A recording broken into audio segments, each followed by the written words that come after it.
recherche aussi l'excellence de la lumière. Et c'est la raison pour laquelle nous concurrencions dans la recherche de la lumière, et le meilleur dans la réception de la lumière serait celui qui aurait fait autant plus d'efforts dans la profondeur de soi. Inna akramakum indallah atqakum.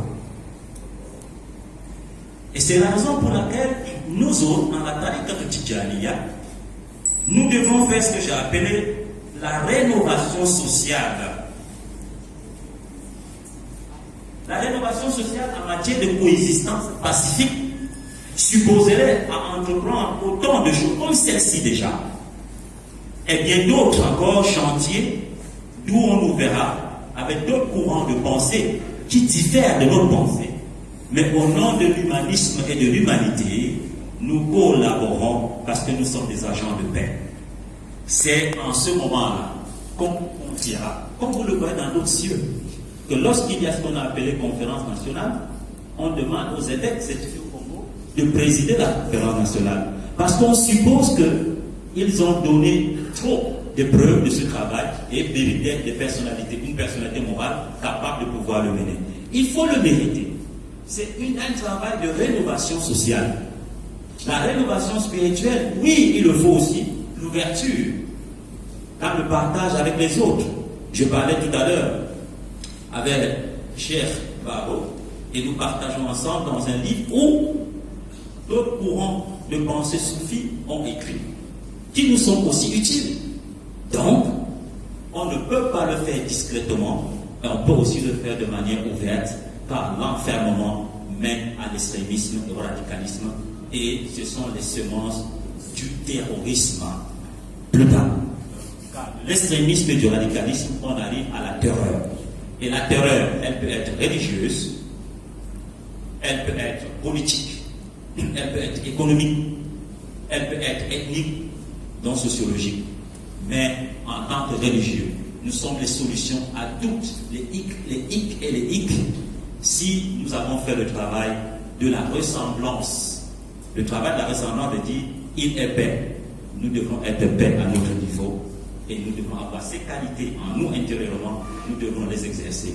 Pour conclure, je dis donc que dans une société ivoirienne et africaine où les manipulations des esprits se passent aujourd'hui, vous savez que tout ce qu'on appelle aujourd'hui, parfois le radicalisme ou le terrorisme est une création extérieure, mais on manipule les esprits naïfs afin de leur formater et qui deviennent ceux qui détruisent l'humanité, mais au profit de ceux qui les ont initiés dans la recherche des ressources et des richesses de certains pays. Nous devons donc être avisés et de pouvoir faire un travail et de savoir que les manipulateurs ont 5 écoles. La première école de la manipulation est religieuse. La deuxième école de la manipulation est socio-ethnique. La troisième école de la manipulation est financière et économique. La quatrième école de la manipulation est religieuse. Il faut faire attention. Et elle est politique ou démocratique, tout ce qu'on peut dire. C'est-à-dire que, au nom de la liberté et l'expression politique, vous avez un parti politique, on vous prend de l'extérieur et vous faites un travail de l'extérieur dans le cadre de la destruction. Vous pensez être nationaliste et patriote, au nom de votre esprit patriote, on vous tient aussi à travers cette idée de destruction.